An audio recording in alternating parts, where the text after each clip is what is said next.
예, 이재명 경기지사, 경기도지사의 재판 결과가 나왔습니다. 관심 있게 보셨죠? 그럼요. 예, 아유 저는 그 방송을 하고 있었거든요. 그 판결 나기 전에 또 제가 장이 안 좋잖아요. 속이 막 싸르르거려서 이제 화장실도 다녀오고 막 그런 정도로 긴장이 되더라고요. 근데 민주당에 악재들이 많고 해가지고 걱정도 됐지만 뭐 또 전원 합의체로 됐다라는 거를 보면서 사실 저는 미리 무죄가 될 수 있겠구나라는 예측도 살짝 했거든요. 의원님 어떠셨어요? 뭐 저야 뭐 지금 피고의 입장에서 네. 1심을 앞두고 있는 사람 입장에서 더 관심 있게 바라봤지만 실제로 지금 뭐 이재명이 무죄냐 유죄냐를 갖고 여기서 엄청난 관심을 끌고 있었지만 그 사람의 죄가 뭐냐고요. 그 죄가 뭐냐고요. 보통 이렇게 선거를 하다가 뭐 어디에 내가 무슨 뭐 예산을 얼마를 했다, 막 예산을 그런 21억을 허위사실도 유치했다 아니고. 하는데 22억을 했다 해서 그건 고발당해 그냥. 그럼 그게 21억인데 22억이라고 했다 그러면 그 사람은 그냥 그게 거짓으로 허위사실 유포로 해서 그냥 날아간다니까. 근데 그것도 아니고 정말 하찮은 얘기를 그것도 그 방송국에서 그 상대방이 뭐라고 따지고 물으니까 설명을 하는데 그냥 넘어간 거예요. 아무거 없이 답을 안 한 거예요. 어. 그걸 가지고. 이걸 갖고 지금 그렇게 오랫동안 마치 무슨 굉장한 죄나 있는 듯이 여기까지 와서 있었는데 뭐 우리나라 대법원이 아직도 그래도 살아있는 거죠.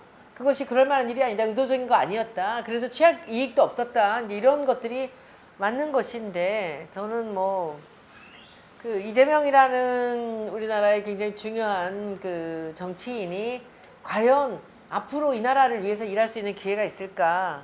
아니면 이걸로 끝인가라는 걸 보면서 사실은 좀 예의주시하고 있었습니다. 그런데 그 차마 그 생방송으로 이제 여러 유튜버들이 나가서 하고 있었는데 그리고 이제 그 이동영 TV에서 네. 그 친명승부에서 갔는데 떡하니 앉아 있어서 깜짝 놀랐어요. 아, 의원님 보셨어요? 나는 그거를 화면이 안 잘안 예쁘게 봐. 나오죠. 안 보는데 거기가 이제 그 이동영 원래 스튜디오가 이렇게 여기 둘이 앉고 이렇게 옆으로 이렇게 앉아요. 그래서 이렇게 돼서 이쪽 사람은 크게 나오고 이쪽에는 좀 덜 크게 나오는데 그래도 안 크게 나오는 정면에 그 김용민하고 이렇게 앉아 있더라고. 그래서 어머 많이 보더랬는데 뭔가 모양이야. 가만히 이렇게 앉아 있어. 그래서 쟤 뭐해? 쟤 뭐해? 아유. 그러고 있었지. 판결문을 열심히 들으면서 무슨 생각을 했냐면요. 저는 김명수 대법관이 이제 읽어주셨잖아요. 근데 이 선거에 임하는 그 정치인의 토론의 자세에 대한 전 강연을 듣는 느낌이었어요. 유독 거기서 표현의 자유를 강조하셨고요. 또 결론적으로 그 판결문을 무죄로 넘기기로 한 이유를 설명하신 부분에 어떤 부분이 있었냐면 유권자의 판단의 몫을 크게 봐주신 거였거든요. 그쵸. 예, 저는 그 부분을 들으면서 국민의 정서보다 조금 처져 있거나 맞지 않은 부분들이 많이 있어서 우리가 사법개혁까지도 얘기를 많이 했잖아요. 근데 어제 판결은 그 부분에 있어서 이제 드디어 우리 유권자들의 눈높이에 맞춰주기 위한 노력이 있구나 했는데 아쉬웠던 거는 이게 7대 5였어요. 네, 이거 아슬아슬했더라고요. 저는 그래도 원사이드하게 판결이 날 줄 알았는데 그게 5명 중에 이게 지금 그 지난번에 양승태가 있을 때는 네, 이것이 완전 7대 5로 8대 3으로 절로 가는 거였잖아. 그렇죠. 예. 언제나. 근데 지금은 여기서 그래도 그 제대로 이성을 갖고 이성적으로 판단하는 사람들이 아직은 7이 있다라는 거죠. 그러니까 앞으로 만약에 재재판이 또 올라가도 7대 5 대법원까지 가겠지만 저 가요. 왜냐? 얘네들은 끝까지 가요. 걔들은. 근데 그게 1심에서 무죄가 나와도 2심에서 또 어떤 증인을 또 데려올지 몰라요. 그때 코로나가 이재명 지사는 이제 끝났고. 끝났고. 거기는 그러니까 이제 그때 갔을 때 세상에 이런 하찮은 일이 그런 오랜 세월을 거쳐서 이게 고법의 대법원까지 갈 일이냐고 이게. 그러니까요. 이게 일반 국회의원들 같으면 그냥 여기서 그냥 한 90만 원 이렇게 하고 그냥 끝나는 일이에요. 그 정도 일은 다. 근데 이게 뭐 이 사람 뭐 어떤 거나 다 대법원 가는 거고 이제 사람들한테 많이 주목을 받았는데 참 한심한 거죠. 이런데 에너지를 국비를 쓰고 있다는 게. 근데 그게 이제 이 대상이 워낙 예민한 분이었기 때문에 그렇게 모든 사람이 주목을 했던 거고. 그러니까 처음에 무슨 죄를 갖느냐에 대해서는 아무도 주목하지 않고 그냥 맞습니다. 이재명이 무죄냐 어떻게 되나 그렇게 보고 있었는데 저는 이제 이게 유권자의 판단을 이제 존중한다라는 건 뭐냐면은 이 사람을 그 뽑았잖아요. 그럼요. 경기도민들이 경기도민이. 그리고 그러면 경기도민들이 그 연설을 다 보고 판단을 한 거지. 듣고도 뽑았잖아요. 그러니까요. 그러니까 그 판단이 더 중요한 것이지. 여기서 이 정적들이 얘기하는 것이 그 꼬투리 잡아서 계속 허위 사실이다라고 만든 이 거지. 많은 주민들의 이 구민들의 판단보다 더 중요하지는 않다라는 그러니까, 그런 판단인 판단이죠. 거죠. 왜냐하면 이들은 정적이니까 저거 아니다, 저거 유죄다라고 주장할 수 있는 거죠. 그러나 그 구민들은 이 선거를 통해서 이 사람을 뽑았잖아요. 그래서 그걸 본 건데 항상 이 법리적으로 이제 어떻게 해석을 해서 어떻게 이제 죄를 판가름 하느냐인데 이게 이제 여기서 제가 재판에 임하는 사람으로서는 이게 1심에 무죄였다고요. 네. 근데 2심에서 유죄를 준 거예요. 그리고 대법원을 가서 파기환송이 된 거거든요. 그러니까 제가 1심에서 다다음 주에 무죄가 되더라도 2심에 가서 또 무슨 일이 긴장되겠네. 벌어질지 모르는 거예요. 왜냐면 왜 긴장되냐? 우리 다음번에 나올 방송으로 증거를 조작한다니까 증인을 가짜로 만들고 아, 그러니까 못 믿는 거예요. 내가 죄가 없으면 되는 거지. 저는 사실 8월 12일 날 제 1심 공판이 있는데 제가 사람들 이제 많이 오실 거예요. 근데 제가 그분들한테 부탁하려고 그래요. 이게 무죄라고 했다고 환호하거나 하지 마라. 이거 환호할 일이 아니다. 왜냐면 죄가 없는 사람을 여기까지 이렇게 고통 속에 끌고 와놓고 여기서 제가 유죄를 받았다고 좋아하냐. 어제 저는 이재명 시장 보면서 지사 보면서도 그 생각을 했어요. 이게 환호할 일이에요.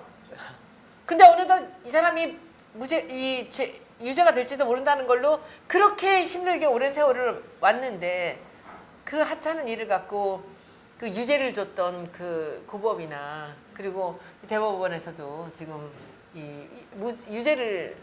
유죄는 뭐 지금 정치적으로 하는 거예요. 이거는 그렇게 그랬을 때 그 재재판에서도 뭐 무죄일 거다 다들 아무것도 증거도 없고 아무것도 없으니까 그럴 거다 얘기하지만 마음을 놓을 수가 없는 거예요. 이 얘기는 검찰 알바에서 좀 더 다뤘으면 좋겠어요. 그러니까 검찰에서 기소를 무리하게 할 경우 조작을 한다는 얘기죠. 그것 때문에 우리가 검찰 개혁을 부르짖고 있고, 그렇죠? 아니 그냥 그들이 조작에 자신이 있기 때문에 무리하게 하는 거예요.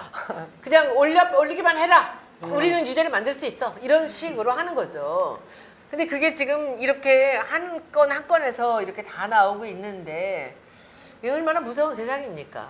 그러니까 지금도 그래요. 우리 주변에 뭐 그 이제 정치인들 중에서도 그 분명히 이 사람이 매각 매직을 하고 돈을 받았다라고 해서 이 고법까지 그 증인이 나와서 내가 돈을 줬다야 했는데 대법원에 가서 그 증인이 내가 위증을 했다라고 빠져요. 그 뒤에는 그 증인한테 돈을 많이 줬다라는 소문이 나기도 하고. 네. 그러니까 이게 무슨 일이 벌어질지 모르는 언론은 겁니다. 또 때마침 그렇지. 그 흠집 낼 그렇지. 것만 계속 또 생산해내고 어쨌든 저는 이제 이재명 지사가 어제 무죄 판결을 받아서 그동안에 많은 오명들 다 깨끗이 씻어내셨으면 좋겠고요. 입장문을 통해서 전 눈물이 날 뻔했어요. 무엇보다 상처를 받았던 가족들에 대한 이야기고 또 고인이 되신 어머님에 대한 얘기를 하는데 그 선출직 공무원이라는 것 때문에 정치인이라는 것 때문에 정말 아프게 불필요하게 너무 많은 부분을 그 가정사가 난도질 당한 거나 다름없잖아요. 그 가정사가 제가 똑같은 경우에 그러니까. 형에 관련된 거고 동생이 관련된 거잖아.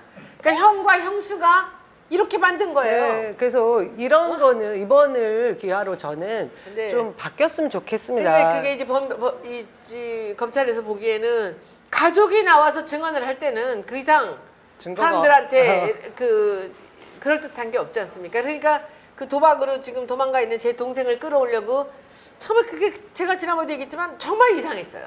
저는 제 재판도 정말 내가 하늘을 우러러 한 점의 부끄러움 없다고 늘 얘기하지만 그래도 몰라요. 어떻게 될지. 다음번 검찰 얘기하자고. 그러니까요. 의원님 진짜 이런 상황들이 전 너무 안타까운 게 의원님도 왜 이런 일을 당하셨겠어요. 선출직 공무원이라는 것 때문에 이런 아픔을 지금 겪으신 거거든요. 저희가 알 이유도 없고 알 필요도 없는 그 가족사에 대한 얘기도 너무 많이 알게 됐잖아요. 근데 이런 악순환의 고리를 정말 끊는 계기가 됐으면 좋겠다라는 게 전 어제 그 재판 결과를 보고 느낀 거였거든요.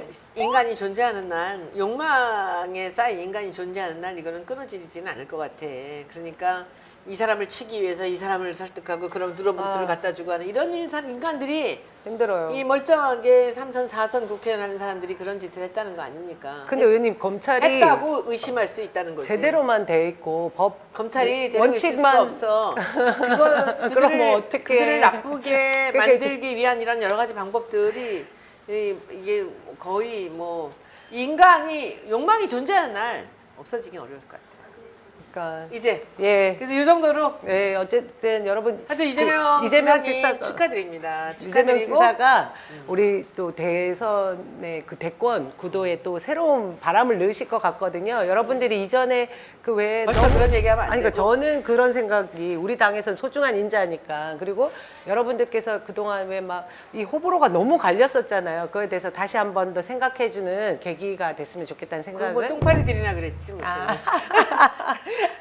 또 여기까지 할까요? 잘 알고 있지 네, 우리. 네. 근데 이재명 지사가 일단은 그 외연이 되게 넓은 사람이에요. 그러니까 그 우리 쪽 진보 지형이 아닌 쪽에서도 이 성남 이 시장을 할 때나 그리고 지금 이제 경기도 지사를 할 때 그 인기가 하늘을 찌르고 있어요. 일을 그러니까 잘하시잖아요. 그러니까 이 작업오면 안 하고 일을 하시기 때문에 사람들이 굉장히 좋아하고 그리고 항상 국민들이나 주민들 그리고 구민들한테 이익을 돌려주는 일을 하고 계시니까 인기가 좋은 거예요. 그러니까 저런 분들이 정치를 해야 된다고 생각을 하는데 일단은 이제 지금 지사로 역할 잘하고 계시니까 축하드리고 파이팅! 이제 힘을 갖고 더 응원합니다. 앞으로 가시기 바랍니다.